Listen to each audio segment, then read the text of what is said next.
Face recognition system পদ্ধতি প্রত্যাহার সহ একাধিক দাবি আদায়ের লক্ষ্যে আজ সমাজ কল্যাণ ও সমাজ শিক্ষা অধিকর্তার অফিসের সামনে গণ অবস্থান সংগঠিত করে Tripura anganwadi workers and helpers union.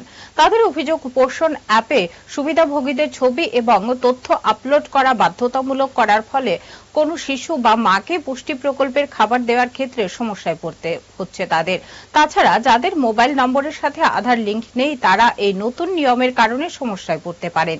সেই লক্ষ্যে ইউনিয়নের কর্মীরা শিশু ও গর্ভবতী মায়েদের স্বার্থে পোষণ অ্যাপের সরলীকরণ করার দাবি জানান।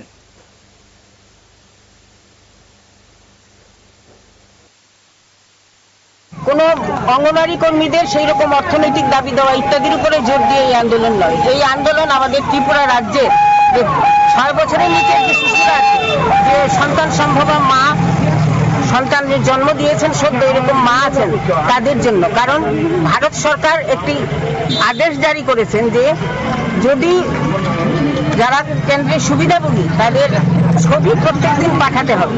এখন ছবির সঙ্গে যে বেনিফিশিয়ারি তার KYC থাকতে হবে, অর্থাৎ তার আধার কার্ড লিঙ্কিং থাকতে হবে, তার মোবাইল থাকতে হবে।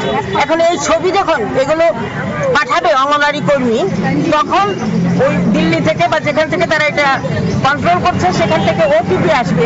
এই OTP এনশিওর হলে তারপর আমরা খাবার দিতে পারবো। এটা হলো যারা টেক হোম রেশন, মানে বাড়িতে যারা খাবার নিয়ে যাবেন। আর যারা সেন্টারে আমাদের 3 থেকে 6 বছরের শিশু যাদের গরম গরম খাবার আমরা দিতে চাই এবং আমরা জানি যে এটা একটা খুব স্বাস্থ্যপ্রদ ব্যাপার, সেখানে তাদের ক্ষেত্রেও এখন ফেস রিকগনিশন লাগবে, এই বায়োমেট্রিক তাদের অ্যাটেন্ডেন্স লাগবে, এইসব করছে।